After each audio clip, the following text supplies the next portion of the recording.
Hello guys, আসসালামু আলাইকুম। Tracking পয়েন্টে আপনাদের স্বাগতম। আমি এসকাই খুব সহজ একটি নাস্তার রেসিপি শেয়ার করব আপনাদের কাছে। প্রথমে একটি বাটিতে 1 কাপ ময়দা নিয়ে নিচ্ছি। নিয়ে নিব স্বাদ মতো লবণ,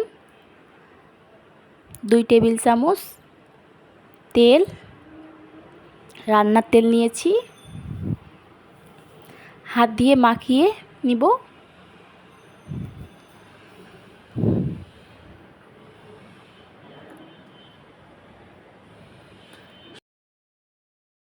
মাখিয়ে নিয়েছি। এরপর অল্প অল্প করে পানি দিয়ে একটি ডো তৈরি করে নিব।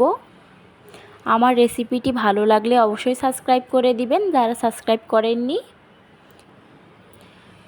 নরম করে একটি ডো তৈরি করে নিয়েছি, রেস্টে রেখে দিয়েছি 10 মিনিট। এদিকে আলু, গাজর, বরবটি নিয়েছি পরিষ্কার করে কেটে ফ্রাই প্যানে দিয়েছি। এরপর স্বাদ মতো লবণ, মরিচের গুঁড়া, হলুদের গুঁড়ো 1 টেবিল চামচ, ভাজা জিরা গুঁড়া 1 টেবিল চামচ, গরম মশলা 1 টেবিল চামচ দিয়েছি। আদা রসুন বাটা দিয়ে দিয়েছি। রান্নার তেল 2 টেবিল চামচ দিয়ে দিলাম। হাত দিয়ে ভালো করে মাখিয়ে নিব। মশলাগুলো দিয়েছি। এরপর অ্যাড করে দিব একটি ডিম,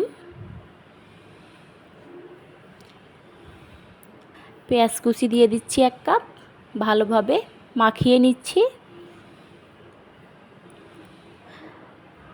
চুলায় বসিয়ে ঢাকনা দিয়ে দিব। রান্না করব 5 মিনিট। 5 মিনিট পর ঢাকনা খুলে নাড়াচাড়া করে নিব।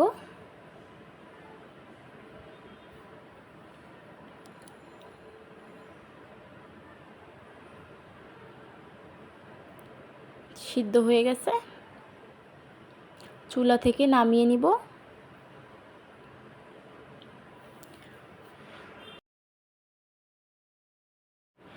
এখন একটি রুটি বেলে নিব লম্বা করে।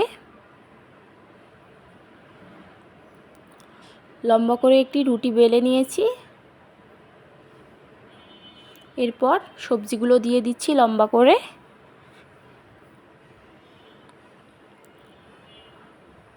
এরপর সাইডে হালকা করে পানি দিয়ে লম্বা করে একটি শেপ তৈরি করে নিয়েছি। এরপর গোল একটি শেপ করে নিচ্ছি। দেখেন কতটা সুন্দর করে শেপ বানিয়ে নিয়েছি। হাত দিয়ে একটু চেপে দিচ্ছি। আপনারা চাইলে বেলে নিতেও পারেন।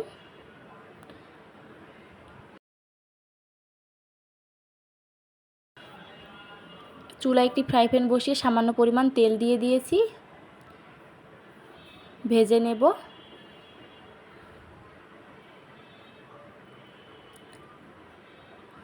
লাল করে ভেজে নিচ্ছি। যারা বেশি তেল খেতে পছন্দ করেন না তারা হালকা তেলে ভেজে নিতে পারবেন। আমি সেভাবেই ভেজে নিয়েছি।